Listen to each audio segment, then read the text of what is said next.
అందరికీ నమస్కారం. నేను మీ హీమా సుబ్రహ్మణ్యన్. హోమ్ కుకింగ్ తెలుగుకి స్వాగతం. మన అందరికీ ఏదైనా ఇష్టమైన టిఫిన్ అంటే అది పూరీనే.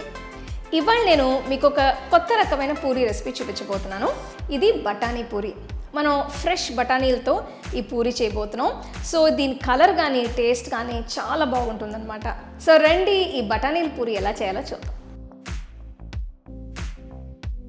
పచ్చ బఠానీ పూరీ చేయడానికి నేను ఒక పెద్ద బౌల్లో 2 కప్పుల గోధుమ పిండిని తీసుకుంటున్నాను. ఇలా ఏదైనా వెడల్పాంటి గిన్నె వాడితే పిండి కలుపుతానికి ఈజీగా ఉంటుంది. ఇందులో 1/2 టీ స్పూన్ పసుపు, 1/2 టీ స్పూన్ కారం వేస్తున్నాను. మీకు కావాలంటే ఇంకా ఎక్స్ట్రా కారం వేసుకోవచ్చు. నెక్స్ట్ 1/2 టీ స్పూన్ జీలకర్ర పొడి, 1/2 టీ స్పూన్ ధనియాల పొడి, 1/2 టీ స్పూన్ ఉప్పు, తరిగిన కొన్ని పుదీనా ఆకులు, తరిగిన కొత్తిమీర వేసుకోవాలి. ఆ తర్వాత ఇందులో ముందుగా ఉడికించి పెట్టిన 1 కప్ పచ్చి బఠానీలని వేస్తున్నాను. వీటిని ఉప్పు లేకుండా ఉడికించాలి. ఇదంతా ఒక్కసారి బాగా మెదిపి కలుపుకోవాలి. ఇప్పుడు కొంచెం నూనె వేస్తున్నాను. ఒక్కసారి ఇదంతా కలపాలి. అలాగే కొన్ని నీళ్లు పోస్తున్నాను. వీటన్నిటిని బాగా మిక్స్ చేయాలి.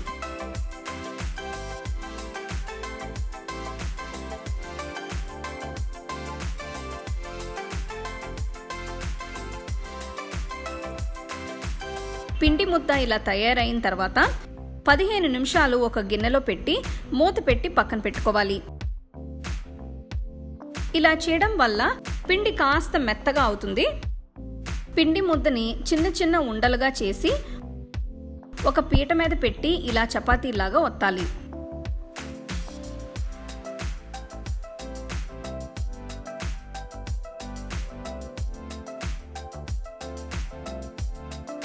పూరీలన్నీ ఈవెన్ షేప్లో ఉండటానికి నేను ఒక బౌల్తో కట్ చేస్తున్నాను. ఇది కొంచెం మందంగా ఉంది కాబట్టి ఇంకొంచెం ఒత్తాలి. మరీ పల్సగా ఉన్న పూరీ సరిగ్గా రాదు కాబట్టి కొద్దిగా ఒత్తితే చాలు. ఒక బాండీలో వేయించడానికి సరిపడా నూనె పోసి వేడి చేసిన తర్వాత పూరీలు అన్నిటినీ ఒక్కొక్కటిగా ఇలా వేసి వేయించాలి. ఇవి వేయించేటప్పుడు పొయ్యిని మీడియం ఫ్లేమ్లోనే ఉంచాలి. చూస్తున్నారు కదా, పిండిని సమంగా ఒత్తితే ఇలా చక్కగా పొంగుతాయి. అంతే, చాలా టేస్టీగా ఉండే పచ్చి బఠానీల పూరీ తయారైనట్టే. వీటిని వేడివేడిగా పూరీ కూరతో సర్వ్ చేసుకుని తింటే చాలా బాగుంటుంది. చూసారు కదా బఠానీల పూరీలు ఎంత డిఫరెంట్గా ఎంత బాగున్నాయో. మీరు రెగ్యులర్గా తినే ఆలు కూరతో కానీ వెజిటబుల్ కుర్మాతో కానీ సర్వ్ చేసుకోండి, చాలా బాగుంటుంది. సో తప్పకుండా రెసిపీని మీరు ట్రై చేసి ఎలా ఉందో నాకు చెప్పండి.